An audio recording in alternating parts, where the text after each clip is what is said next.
બોલાયા કે જે ભાઈ આજથી 15 વર્ષ પહેલા 20 વર્ષ પહેલા મેં તને પડીકું બતાવ્યું કે હીરા છે, તાર તું મને કઈ બોલ્યો નહોતો અને પાછું મૂકી દેવાની વાત કરી હતી ને અત્યારે મારો દીકરો કહે છે કે આ તો કાચના ટુકડા છે, તો એ વખતે કાચના ટુકડા જ હતા તો તે મને કીધું કેમ નહીં? હવે સાંભળજો બધા જ ભાઈઓ, બેન સાથેના સંબંધો સાચવવા હોય તો, પત્ની સાથેના સંબંધો સાચવવા હોય તો એ ભાઈ કે છે બેન 20 વર્ષ પહેલા પણ એ કાચના ટુકડા જ હતા, પણ હું જો એમ બોલ્યો હોત કે આ તો કાચ છે તો તને એમ થાત કે ભાઈની દાનત બગડી છે, હીરા છે પણ કાચ કઈ મારી પાસેથી પડાવી લેવા છે, પણ મેં તારા દીકરાને હીરા પારખું થવા દીધો અને 12 વાળા સલાહ આપે એના કરતા ઘરવાળા કાચના ટુકડા કે વધારે સારું છે.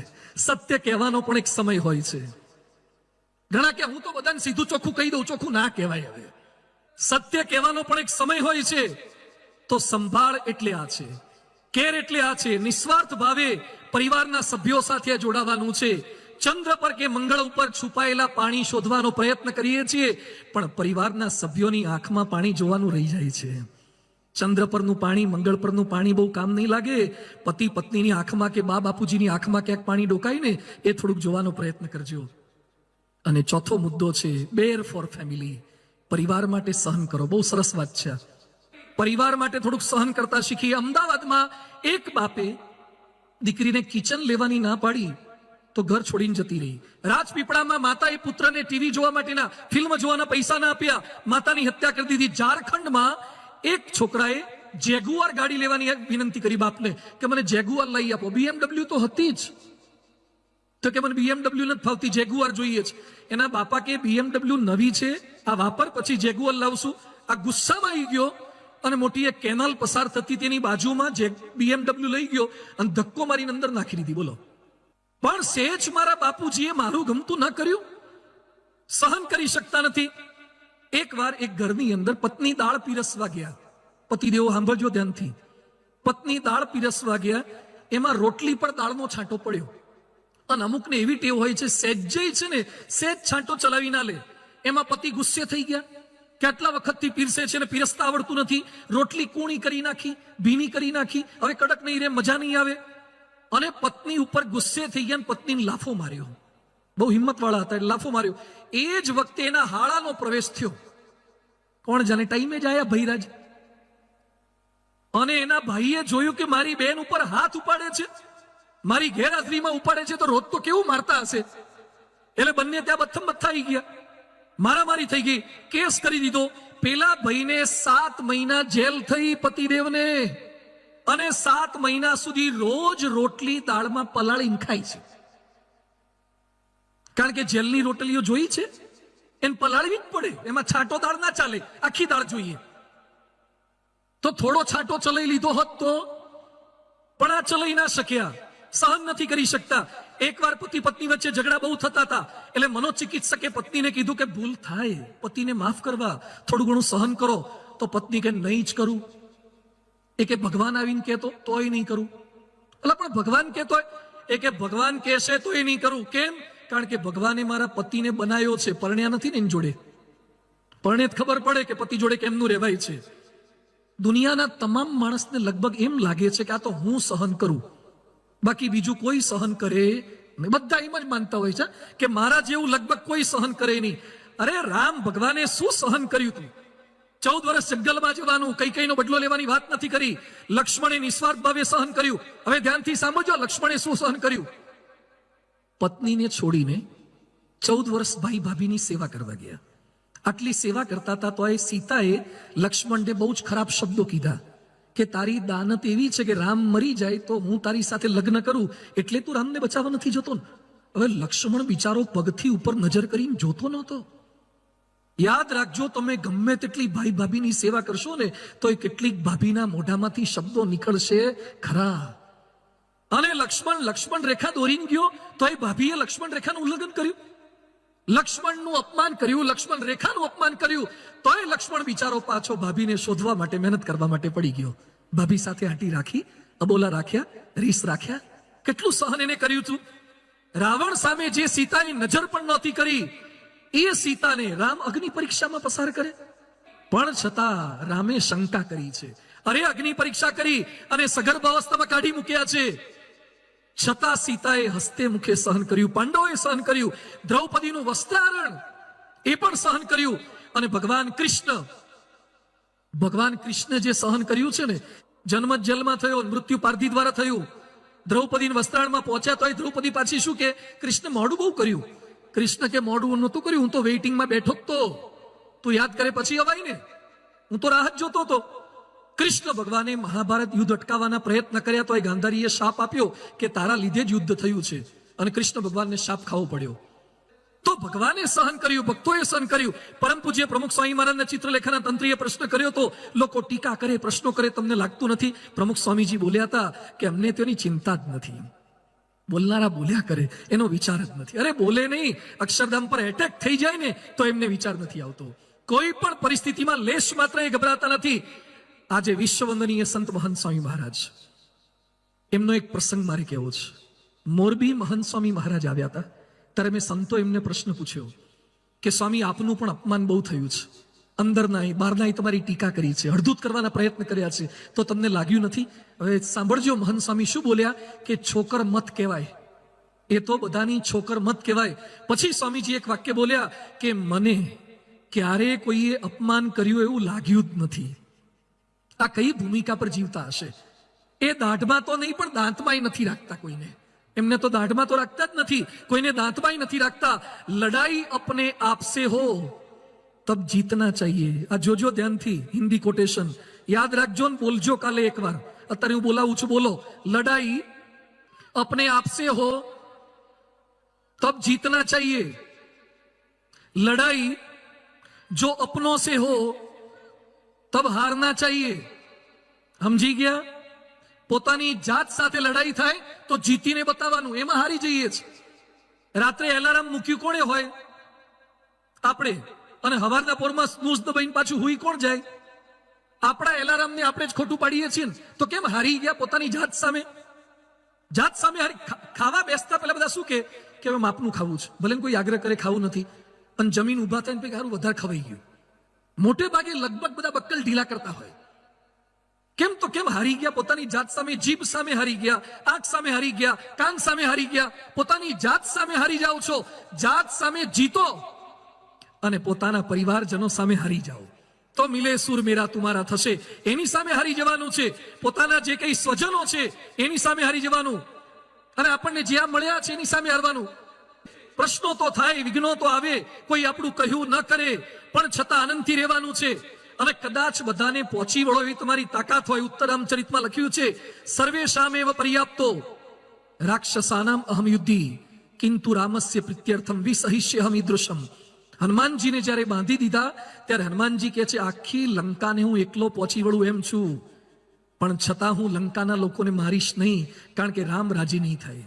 કેટલાક શું કે હું તો હમણાં મારા બાપને ચોપડાઈ દઉં, મારી બહુને કહી દઉં, મારા પતિને કહી દઉં. તમારામાં બધાને ચોપડાવવાની તાકાત હોય છતાં પણ ચૂપ રહેશો ને તો મિલે સુર મેરા તુમારા થશે. તમારી તાકાત હોય, શક્તિ હોય, બધું જ હોય. દુનિયામાં શક્તિશાળીનો વિજય નથી થયો, સહન શક્તિ વાળાનો વિજય થયો છે. સો બેર ફોર ફેમિલી. આ કરવાનું છે આપણે. સ્વભાવ સહન કરવા પડે, અલગ અલગ પ્રકૃતિ સહન કરવી પડે. રસોઈ કરવા માટેની તપેલી કેવી હોય? ગેસ પર મૂકી હોય, પ્રાઇમસ પર મૂકી હોય તો તપેલી તો ગરમ જ હોય. એને હાથેથી પકડાય નહીં, સાણસીથી કે ગાભાથી પકડવાની. ઘણા કે તપેલી બહુ ગરમ છે, દાજી ગયા. ભાઈ તપેલી તો તપેલી જ હોય, ઉપર મૂકો ત્યારે. સાણસીનો ઉપયોગ કરો. ઘરમાં રસોઈ કરવી હશે ને તો કેટલીક તપેલીઓ જોઈએ. એમાં આપણે ધંધો ચલાવવો હોય ને ત્યારે કેટલીક તપેલીઓ જોઈએ. સમાજ ચલાવવા માટે કેટલીક તપેલીઓ જોઈએ. તપેલી પાસે કામ લેતા શીખી જાઓ. ઘરમાં કોઈક બોલકા હોય, શાંત હોય, કોઈક શંકાશીલ હોય, આળસુ હોય, ખાઉદા હોય, આગા પાછા હોય, પણ દરેકના સ્વભાવ હોય. એક ગામમાં લાઈટ ગઈ એટલે પતિ પત્ની બંને જણા અગાસી પર કંઈક મૂક્યું હશે, ત્યાં દરવાજે તાળું હતું. એટલે પત્ની કે અગાસીમાં મૂક્યું છે ને પાછો વરસાદ શરૂ થયો છે તો પલળ છે એટલે આપણે લઈ આવીએ. એટલે તાળું મારેલું હતું, પાછું તાળું ઉપર મારી દીધું હતું ઉપરના અગાસીના દરવાજાને. એટલે પતિ પત્ની બંને ગયા.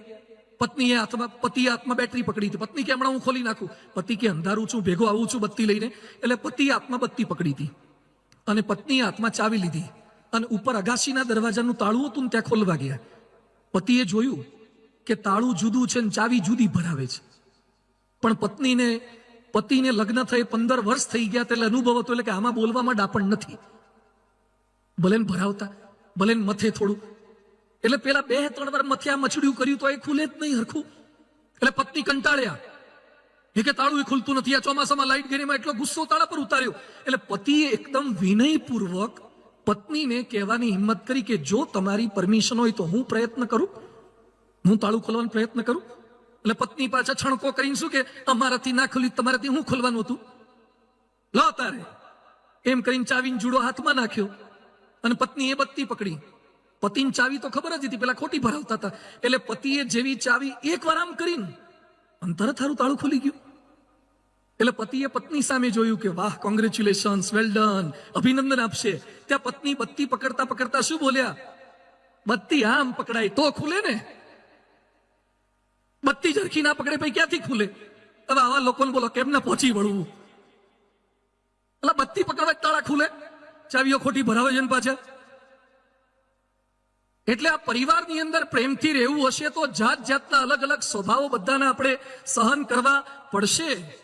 પણ એ કરીએ છીએ પાછું માનવાનું નથી. હું જ સ્વભાવ સહન કરું છું એમ નહીં, કહેવાનું પણ નથી. એકવાર એક બેનના લગ્ન થયા. લગ્ન થયા પછી એમણે પતિ સાથે શરત એવી કરી કે હું મારા બાપુજીના ત્યાંથી એક સુટકેસ લઈ આવ્યું છું. પહેલા તો પેલી પેટી લાવતા હતા, લોઢાની પેટી લાવી છું, અને હું જ્યાં સુધી ન કહું ત્યાં સુધી તમારે આને અડવાનું નહીં. પતિ કે વાંધો નહીં, પિયરમાંથી લાવી છે તો આપણે હું માથાકૂટ કરવી. એટલે પેટી લાવીને મૂકી દીધી. 5 વર્ષ, 10 વર્ષ, 15 વર્ષ, 50 વર્ષ થઈ ગયા.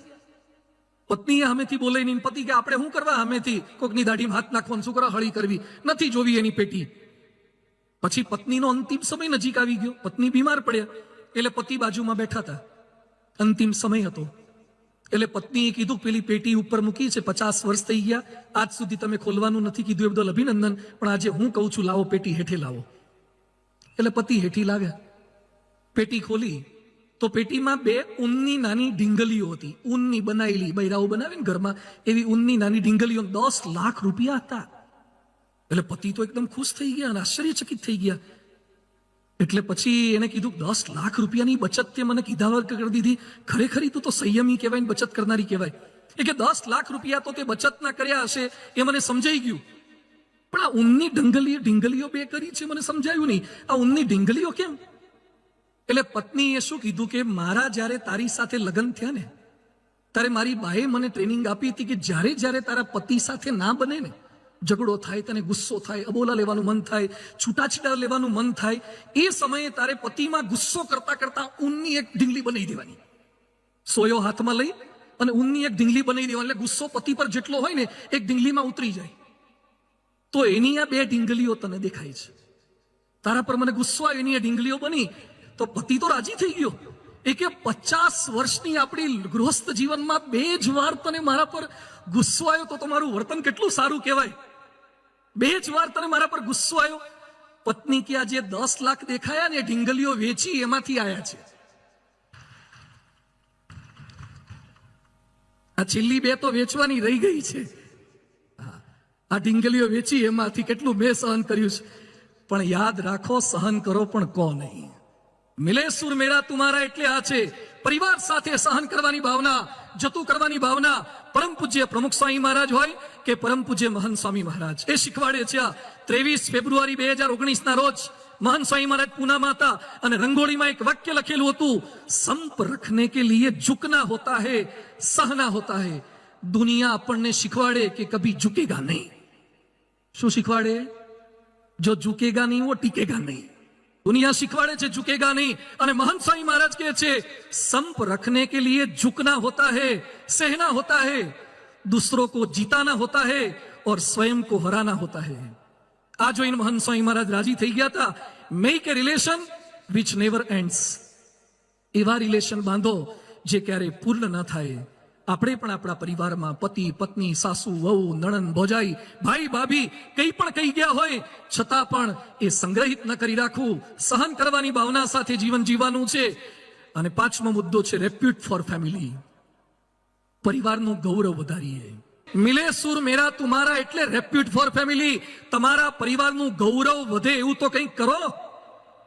તમારા નામની પાછળ તમારા બાપનું નામ પણ લાગે છે, તમારા નામની પાછળ તમારા ગામનું નામ પણ લાગે છે. તમારા નામની પાછળ તમારી અટક પણ લાગે છે, તમારા નામની સાથે સાથે ક્યાંક તમારા સગાવાલાના નામ પણ જોડાયેલા છે. બધાનું ગૌરવ વધે એવું કંઈક કરીએ. એક ઉદ્યોગપતિ મને મળ્યા, મને કે સ્વામી મારો દીકરો ઘરની બહાર એના મિત્રો સાથે હુકો પીતા પકડાયો. 8મા ધોરણમાં ભણે છે અને હુકો પીતા પકડાયો. છોકરાને મેં બોલાયો, પકડ્યો બધાને. કીધું હુકો ક્યાંથી લાયા? તો પડોશીના છોકરા એમ બોલ્યા કે કાકા તમારા છોકરાએ જ હુકો લીધો છે, 35,000નો હુકો. 35,000નો હુકો લીધો. અને નવી પેઢીને કંટ્રોલમાં કરવી અતિશય અઘરી છે. નવી પેઢીને. હમણાં એક ભાઈ એના છોકરાને મારી પાસે આયા, મને કે સ્વામી મારો દીકરો કયું નથી કરતો. શું થયું છે? મને કે બાઇક માગે છે, બાઇક જોઈએ છે ને. તું સગવડ હોય તો લઈ આપો. મને કે ના હજી તો એ 8માં ભણે છે, તો ના લઈ આપતા. 8માં ભણે છે ને બાઇક શાનું લઈ આપવાનું? મને કે જીદ લઈને બેઠો છે કે બાઇક લઈ આપો, નહીં તો હું 4 વ્હીલ નીચે ટ્રક નીચે ઘૂસી જઈશ ને મરી જઈશ. એકનો એક દીકરો છે, બાઇક માટે જીદ લઈને બેઠો છે. તો પછી એને લઈ આવજો ત્યારે ફ્રી પડે ત્યારે, સ્કૂલેથી આવે ત્યારે. મને કે સ્કૂલે ક્યાં જાય જ છે? એને તો પ્રતિજ્ઞા લઈ લીધી છે, પહેલું બાઇક પછી સ્કૂલે જવાનું નહીં આવે. સ્કૂલ બંધ કરી દીધી છે. તો તું ઘરે હોય તો પછી લઈ આવે. મને કે બહાર જ બેહાડ્યો છે સેમ્પલને, પેલા તમને મળવા આવ્યો છું. હવે એને સમજાવો, તમે બહાર નીકળો, એને મોકલો અંદર. એટલે પેલા મારી પાસે આવ્યો અને પેલા એટલી હેત પ્રેમથી મેં વાતો કરીને તમારા જેવા કોઈ કાજુ કતરી આપી ગયા હતા. તે 2-3 તો મેં મોઢામાં મૂકી, કારણ કે પેલા દાઢી કરતા પેલા પલાળવું પડે ને, થોડું કોણું તો કરવું પડે ને, સીધું રેઝર થોડું મરાય. એટલે મેં પેલા કાજુ કતરી ખવડાવી, બધો પરિચય પૂછ્યો, હાવભાવ કર્યા, સરસ બધી વાત. 20 મિનિટ સુધી દાખલા, દલીલ, લોજિક, સાયન્સ, સ્પિરિચ્યુઆલિટી એની સાથે એટલું સરસ સમજાયું ને. પછી 20 મિનિટ પછી એ છોકરો મને શું કે, મને કે સ્વામી શું તમે બોલો છો? શું તમારી શક્તિ છે? શું બુદ્ધિ શક્તિ છે તમારી અંદર? Logic power. અને અત્યાર સુધી હું જેટલા માણસને મળ્યો છું, તમારા જેવો કન્વિન્સિંગ પાવર મેં ક્યાંય જોયો નથી. તો મારી એક વિનંતી છે કે મારા પપ્પાને સમજાઈ દો ને, બાઇક લઈ આપે. ડોબા 20 મિનિટ આટલા માટે નહોતી કાઢી. આ નવી પેઢી આ છે, એને મારે તમારે બધાય કંટ્રોલમાં રાખવાના છે, એને બદલવાના છે, એને સુધારવાના છે. એટલે ખાલી વાર્તાઓથી ના ચાલે. અત્યારે તો આવતો થઈ ગયો છે ને, બાઇક ભૂલી ગયો છે ને, મંદિરે રેગ્યુલર કરી દીધો છે ને. દુનિયાના ગમે તેવા પ્રશ્નો હોય એના જવાબો સત્સંગમાં છે. તમારા પરિવારનું ગૌરવ વધારી શકે એવા દીકરા તૈયાર કરવા છે, એ સત્સંગમાંથી શીખવા મળશે. આ ભાઈ મને કહે છે મારો દીકરો 35,000નો હુકો લાયો. ગુજરાતમાં જે ડ્રગ્સ વધ્યું છે ને, 30,000 કરોડનું ડ્રગ્સ પકડાયું છે. અમદાવાદની અંદર ડ્રગ્સ પીનારા, ડ્રગ્સ ખાનારા, ઇન્જેક્શન લેનારા અને ડ્રગ્સ લેનારા નહીં, ડ્રગ્સ વેચનારા વધી ગયા છે. અમદાવાદના પોલીસ કમિશનર બોલી ગયા કે કેટલાની સ્કૂલ બેગો અમે ચેક કરીએ, સ્કૂલ બેગે ડ્રગ વેચવાનો ધંધો શરૂ થઈ ગયો છે. જો ધ્યાન નહીં રાખીએ તો ગુજરાત અને ભારત કઈ દિશામાં આગળ પ્રગતિ નહીં, અધોગતિ કરવાનું છે. આજે ફ્રેન્ડશિપ અને લવશિપના કુંડાળે ચડી અને મા બાપની આબરૂ ઓછી કરનારા કેટલા દીકરા દીકરીઓ છે, ભાગીને લગ્ન કરનારા કેટલા છે. તમારી હાર જીત એ ખાલી તમારી હાર જીત નથી, તમારા બાપની ને તમારી માની પણ હાર જીત છે, તમારા સમાજની પણ હાર જીત છે. આપણે આપણા પરિવારની આબરૂ વધે એવું કંઈક કરવું છે, આપણા પરિવારને ક્રેડિટ અપાવીએ એવું કંઈક કરવું છે. રામાયણમાં ઉલ્લેખ આવે છે કે યુદ્ધ પૂરું થયા પછી રામ ભગવાનને લઈને હનુમાનજી પોતાના ઘરે ગયા અને એ સમયે રામને જોયા પછી અંજની માતા, અંજનીની આંખમાંથી આંસુ નીકળી ગયા અને અંજની બોલ્યા કે ધન્ય ધન્ય મારી કુખ, કે મેં કેવો દીકરો જણ્યો કે મારા ઘેર ભગવાનને લઈને આવ્યો. આને દીકરો કહેવાય. કેટલાને ઘેર પાનના ગલ્લાવાળા બિલ આપવા આવે, છોકરીનો બાપો આવે, તમારો દીકરો છેડતી કરતા પકડાય છે, સ્કૂલમાંથી સસ્પેન્ડ આવે, એટી આવે અને પેલા સીસીટીવી કેમેરાવાળા કોર્પોરેશન વાળા બિલ મોકલાવે, મેમો મોકલાવે ઘેર. આ એ દીકરા છે. દીકરા એટલે શું છે? પરિવારનું ગૌરવ વધારી શકે દીકરા છે. આજે પ્રમુખ સ્વામી મહારાજે પેઢી તૈયાર કરી છે. અમદાવાદમાં 14 વર્ષનો છોકરો યજ્ઞેશ એનું નામ, એનો જન્મદિવસ હતો. એના પિતાએ વુડલેન્ડના શૂઝ, સારા શૂઝ આવે છે, રીબોકના બધા શૂઝ આવે ને, વુડલેન્ડના શૂઝ, એટલે વુડલેન્ડના મોંઘા શૂઝની ગિફ્ટ આપી હતી. બેટા તારો 14મો જન્મદિવસ છે, તને વુડલેન્ડના શૂઝ મારે આપવા છે. સાંભળજો બધા દીકરાઓ. એ દીકરો એના બાપને કહે છે કે પિતાજી મને આપવું હોય તો વુડલેન્ડના શૂઝ નહીં, બીજી ગિફ્ટ જોઈએ છે. શું ગિફ્ટ જોઈએ છે? બોલ બેટા. એ કે જોઈએ છે મારે તમારી સિગારેટ જોઈએ છે, સિગારેટ મને આપી દો. મારા જન્મ દિવસે તમારી સિગારેટનો ત્યાગ કરો, એ ગિફ્ટ મારે જોઈએ જ. એ કે પણ બેટા હું આટલા વર્ષોથી પીવું છું, મારાથી નહીં રહેવાય. તો મારે વુડલેન્ડના શૂઝ નથી જોઈતા. મને મારા ગુરુ પ્રમુખ સ્વામીએ શીખવાડ્યું છે કે ચારિત્રવાન બનો અને ચારિત્રવાન સમાજ તૈયાર કરો. હું ગામ આખાને વ્યસન છોડાવવા માટે જઉં છું અને મારા બાપ વ્યસની હોય એ હું કઈ રીતે સહન કરી શકું? મારે ચાલવા માટેના સારા બૂટ નથી જોઈતા, પણ મારા બાપ સારા રસ્તે ચાલે ને એવી સુટેવ મારે આપવી છે. અને એ સમયના બાપ બોલ્યા કે બેટા આજે તું મારો ગુરુ થયો, તે મને જીવન જીવતા શીખવાડી દીધું. પરમ પૂજ્ય પ્રમુખ સ્વામી મહારાજે આ કર્યું છે. પરિવારનું ગૌરવ શિક્ષણથી વધાર્યું છે, સંસ્કારોથી વધાર્યું છે, સારા સ્વભાવથી વધાર્યું છે, સત્સંગની શોભાથી વધાર્યું છે. તો આપણે પણ થોડોક ફેરફાર આ કરવાનો છે. ગૌરવ વધે એવું કાર્ય કરીએ. અને છેલ્લી વાત છે આજની, રિફોર્મ ફોર ફેમિલી. પરિવાર માટે થોડોક સુધારો કરીએ. શેમાં સુધારો? ફર્નિચરમાં સુધારો કરો, રસોડામાં સુધારો કરો, થાળીમાં સુધારો કરો, 3 BHK 4 BHK ગાડીમાં સુધારો કરો. આ સુધારા નહીં, થોડોક આપણી જાતમાં સુધારો કરીએ. પણ બધાને એમ લાગે છે કે મારામાં તો બધું પરફેક્ટ છે. એક ભાઈ ડોક્ટર પાસે ગયા, કાનના ડોક્ટર પાસે, અને કાનના ડોક્ટરને એમ કહે છે કે સાહેબ મારી ઘરવાળી બહેરી થઈ ગઈ લાગે છે, સાંભળતી નથી, ઓછું સાંભળે છે, બહુ બોલું તો એ જવાબ નથી આપતી, સાંભળતી નથી. તો કાનમાં મૂકવાનું મશીન આપો તો જેથી હરખું સાંભળે. તો ડોક્ટર કે પેશન્ટને જોયા વગર મશીન અમે ના આપી શકીએ, પેશન્ટને ચેક કરવા પડે. ડેફનેસના પણ પ્રકાર હોય છે, બહેરાશના પ્રકાર હોય છે, એ મુજબ મશીન અપાય. તો કે સાહેબ મશીન આપો ને, એ તો બહેરી માનતી જ નથી પોતાની જાતને, એટલે આવશે જ નહીં દવાખાને. તો ડોક્ટર કે એક કામ કરો, પેલા ઘરે જઈને તમે ટેસ્ટિંગ કરો, મને નક્કી કરીને આપો કે એને કેટલા ફૂટનું સંભળાતું નથી. તો કે સાહેબ મારે શું કરવાનું? એ કે 15 ફૂટ દૂર ઉભા રહીને પૂછજો કંઈક, પછી ન સંભળાય તો 10 ફૂટે જજો, ન સંભળાય તો 5 ફૂટે જજો, ન સંભળાય તો કાનમાં કહેજો, એટલે ખબર પડી જાય કે બહેરાશ કેટલી છે. પેલા ભાઈ કે સરસ, કે ઘરવાળી બહેરી છે ને આજે આપણે ટેસ્ટિંગ કરી દઈએ. એટલે ઘરે ગયા અને 15 ફૂટ દૂર ઉભા રહ્યા અને પછી બોલ્યા. પેલી બાઈ રસોડામાં હતી, એ કે શેનું શાક બનાવ્યું? તો એ કઈ સંભળાયું નહીં. એટલે 10 ફૂટે ગયા, કે તકલીફ તો છે જ. 10 ફૂટે જઈને કે શેનું શાક બનાવ્યું? તો એ કઈ સંભળાયું નહીં. 5 ફૂટે ગયા, શેનું શાક બનાવ્યું?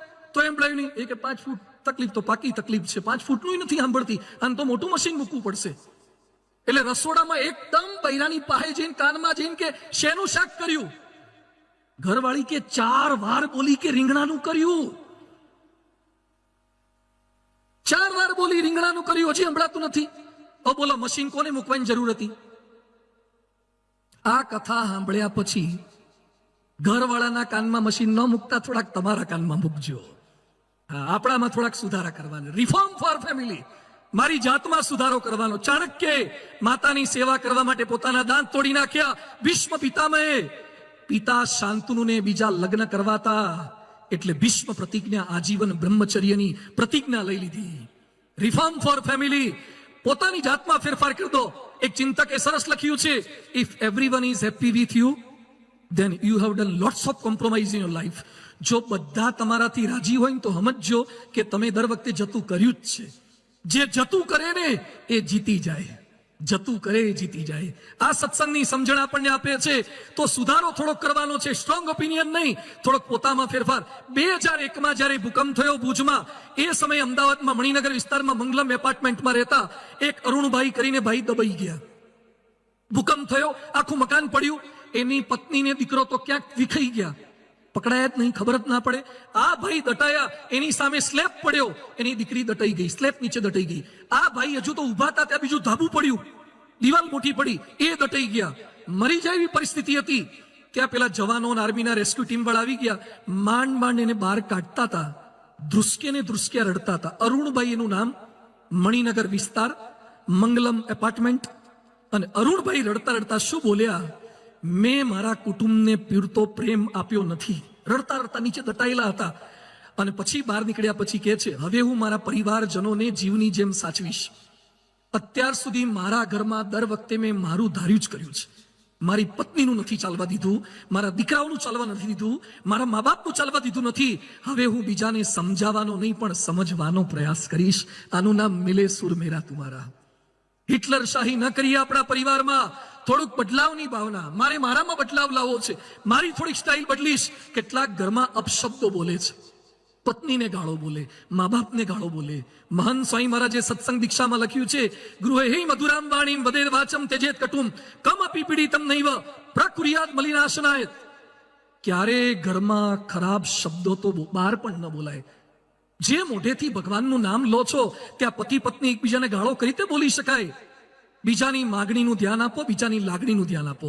પોતાનો એકડો જ સાચો એમ ન બોલો, કટ વળી જતા શીખો. અને મહાન સ્વામી મહારાજ કહે છે, હુ ઇઝ રાઈટ પર નહીં પણ વોટ ઇઝ રાઈટ પર ફોકસ કરજો. પરિવારને એક રાખવા માટે ફરિયાદો કે ફરમાઈશો નહીં પણ મદદનો માહોલ રચવાનો છે. એટલે પરમ પૂજ્ય પ્રમુખ સ્વામી મહારાજ કહેતા કે 5ને પૂછીને કરવું. કંઈ પણ કરવું હોય તો 5ને પૂછીને કરવું. મિલે સુર મેરા તુમારા એટલે મજબૂત દિવાલો નહીં, મજબૂત સંબંધો.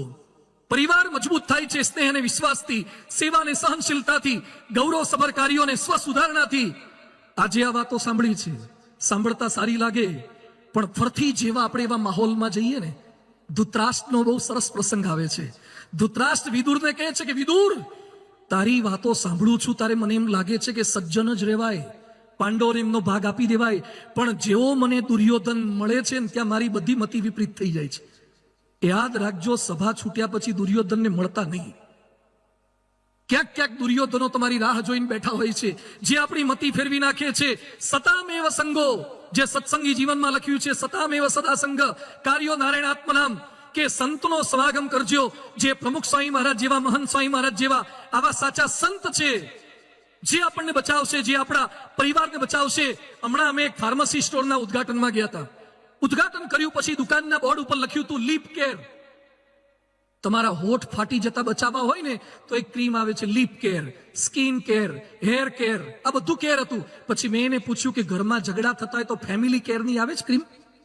ફેમિલી કેર, પતિ પત્ની ઝઘડે બે જણાને ચોપડી દેવાનું, એવી ક્રીમો નથી આવતી. તમને ફાર્મસી વાળા તો લીપ કેર આપશે, હેર કેર આપશે, સ્કિન કેર આપશે, પણ ફેમિલી કેર તો પાલનપુરની આ કથા વાર્તા ને BAPS ના સંતો આપશે. તમારા ઘરમાંથી કોઈ વસ્તુની ચોરી ના થઈ જાય એના માટે CCTV કેમેરા ફિટ કરાવો છો, પણ તમારા ઘરમાં રહેલા બાળકોના સંસ્કાર કોઈ ચોરી ના જાય એના માટેના CCTV કેમેરા ક્યાં ફિટ કરાવશો? તો થોડોક સંકલ્પ આપણે આ કરવાનો છે. ગ્લોબલ વેબ ઇન્ડેક્સ કહે છે કે દરેક ભારતીય રોજ 2 કલાક અને 40 મિનિટ જોજો. દરેક ભારતીય રોજ 2 કલાક ને 40 મિનિટ સોશિયલ મીડિયા પાછળ આપે છે. મહિનામાં 80 કલાક, વર્ષમાં 864 કલાક, એટલે કે 40 દિવસ મીડિયા પાછળ આપે છે. આટલો સમય જો ત્યાં આપીએ છીએ તો આપણા પરિવાર માટે સમય આપવાનો છે, સંકલ્પબદ્ધ થવાનું છે. અને મહાન સ્વામીજી એક વાક્ય સરસ બોલે છે કે કીડી ગમે તેટલી ઉતાવળમાં હોય તો એ સામે આવતી બીજી કીડીને હેલો હાવ આર યુ કરીને પછી તરત આગળ જાય. જોયું છે ને તમે? કીડીઓ કેટલી સ્પીડમાં ચાલતી હોય તો બીજી કીડી આગળ સહેજ ઊભી રહી જાય અને પછી આગળ જતી રહે. કીડીઓ ગમે તેટલી ઉતાવળમાં હોય તો બીજી કીડીને મળવાનું ભૂલતા નથી. તો આપણે તો માણસ છીએ તો બીજાને મળવાનું કેમ ભૂલીએ? એના સ્વજનો સાથેના સંબંધો સુધારવાનું કેમ ભૂલીએ? પારિવારિક શાંતિનું પંચામૃત એટલે નમી દેવું. આ 5 શબ્દો મારે બોલાવા છે, મારી સાથે બોલજો. નમી દેવું, ખમી લેવું, હસી લેવું, ભૂલી જવું, જપી લેવું. આ પરિવારનું પંચામૃત છે. ગમે તેવા પ્રશ્નોની અંદર સ્થિર રાખશે. Love for family, loyal with family, care for family, bear for family, repeat for family, reform for family. આપણે પણ આપણા પરિવારને મજબૂત કરવાનો છે, પણ ખાલી પરિવારને નહીં, દેશને મજબૂત કરવાનો છે. એ વાતો પણ મારે કરવી. છેલ્લી 5 મિનિટ પરિવારને મજબૂત કેમ કરવાનો છે? તમારા, મેં ગઈ વખતે ઉલ્લેખ કર્યો કે ભાઈના ઘર આગળથી અમે ગયા તો ઘર પર લખ્યું હતું હાશ. શું લખ્યું હતું? હાશ. ઘર પર તો માતા મહાદેવનું નામ લખવાનું હોય, હાશ થોડું લખાય. એટલે મેં પેલા ભાઈને પૂછ્યું ઘર પર કેમ હાશ લખ્યું? મને કે આગા પાછા ઊંચી ના કર્યા તાર મોન પૂરું થયું એટલે હાશ લખ્યું. કીધું હવે હાશ થઈ? મને કે ના, નવા પ્રોબ્લેમ થયા. અમદાવાદમાં એક ડોક્ટર પિતાએ એની દીકરી એની પાસે આઈફોન માંગ્યો. હમણાં 2-4 દિવસ પહેલાનો પ્રસંગ છે. દીકરીએ આઈફોન માંગ્યો, એના બાપે ના પાડી. દીકરી ગુસ્સે થઈ ગઈ અને શોકેસમાં જેટલી એન્ટિક આઇટમો હતી બધી ફેંકી દીધી. પછી હજી ગુસ્સો હતો કે મને આઈફોન મારા બાપે ના કેમ આપ્યો? એટલે દીકરીએ ચાલુ પંખામાં હાથ નાખ્યો. એના બાપે હાથ તો પાછો ખેંચ્યો. ઘરની વસ્તુઓ તોડફોડ કરી નાખે. ડોક્ટરથી કંટ્રોલમાં ન થઈ એટલે ડોક્ટરે અભયમ, જે પેલી યોજના આવે છે અભયમ ફોન કોલ, એમાંથી બાઈઓને બોલાવી અને મારી ગુસ્સાવાળી દીકરીને કંટ્રોલ કરો એ વિનંતી કરી. પેલી બાઈઓએ દીકરીનું કાઉન્સિલિંગ કર્યું. તારી છોકરી શું બોલી? હું એકની એક સંતાન છું. હું ના સાંભળવા માટે ટેવાયેલી નથી, અને મારા બાપે મને આઈફોન આપવાની ના કેમ પાડી? હું સહન નહીં કરી શકું. કઈ દિશામાં આપણી નવી પેઢી જઈ રહી છે? અહીંયા બેઠેલા તમામ મોટી ઉંમરનાને મારી વિનંતી છે, અમે આજે જે પ્રયત્ન કરી રહ્યા છીએ એ સમાજ માટે પ્રયત્ન કરી રહ્યા છીએ. આવનારા દિવસો ખૂબ ભારે છે. તમારી હાજરીમાં દીકરા દીકરી જુદા છે અને ગેરહાજરીમાં જુદા છે. છૂટાછેડાના પ્રમાણ વધી રહ્યા છે, હત્યા આત્મહત્યા વધી રહી છે, ડ્રગ્સ નાર્કોટિક્સ વધી રહ્યા છે, અને ભારતમાં ભ્રષ્ટાચાર દુરાચાર વધી રહ્યા છે. મોટા મોટા મોલ થવા લાગ્યા એટલે પૂરું થઈ ગયું. આજે અમેરિકામાં હમણાં ટેક્સાસનો પ્રસંગ તમે સાંભળ્યો હતો. ટેક્સાસમાં છોકરાએ 19 બાળકો અને 2 સ્ટાફ 21 સભ્યોનું મર્ડર કરી નાખ્યું. એની પહેલા કનેક્ટિકટમાં એડમ લાંજાએ 21 જણાને મારી નાખ્યા હતા ઓબામાના સમયમાં, અને ઓબામા બોલ્યા હતા અમેરિકાને હલાવી નાખે એવી ઘટના છે. આ વખતે ટેક્સાસમાં 21 મર્યા. રાષ્ટ્રીય શોક જાહેર કરવો પડ્યો છે. અમેરિકાની 33 કરોડની વસ્તી છે અને 34 કરોડ બંદૂકો છે. 34 કરોડ બંદૂકો છે. અમેરિકાની કેટલી સ્કૂલમાં મેટલ ડિટેક્ટર મૂકે છે? ભારતને કઈ દિશામાં લઈ જવું છે? આમાંથી જેટલા ભારતવાસી હોય, ભારતના છીએ આપણે બધા, ભારતવાસી છીએ. હું ભારતમાં છું, પણ ભારત મારામાં ખરું કે નહીં? ભારતનું જેટલું વિદેશીઓએ બગાડ્યું છે એના કરતા દેશીઓએ બગાડ્યું છે. નર્મદા યોજનાનો પ્રારંભ કર્યો ત્યારે સિમેન્ટની થેલીનો ભાવ હતો 15 રૂપિયા, અને પૂરી થઈ ત્યારે 350 રૂપિયા થઈ ગયો હતો. કેમ નર્મદા યોજનાને પૂરી કરતા આટલી વાર લાગી? સિમેન્ટ ખૂટ્યો હતો, લોખંડ ખૂટતું હતું. ભારતમાં ખૂટતું તત્વ શું છે? 1.25 અબજની વસ્તી. વિશ્વના દરેક ખૂણે ખૂણે ભારતીયો જો વિશ્વ આખાની અંદર ટેકનોલોજીમાં કે દરેક ફિલ્ડમાં નામ રોશન કરી શકતા હોય તો ભારતમાં કેમ નહીં? આઝાદી કા અમૃત મહોત્સવ તો આપણે ઉજવીએ છીએ, પણ સાચી આઝાદીનો અમૃત મહોત્સવ કેમ છે? ખૂબ મોટી સંખ્યામાં બધા જ હિન્દુસ્તાની અનેક લોકોને પરિવારજનો સાથે પધારીએ, આપણા પરિવારને સુખી પરિવાર બનાવી શકીએ અને આપણા રાષ્ટ્રને શ્રેષ્ઠ રાષ્ટ્ર બનાવી શકીએ એવી વાતોને સાંભળીએ. ખૂબ ખૂબ આભાર. સૌ કોઈનો આભાર સાથે અભિનંદન. જય સ્વામિનારાયણ.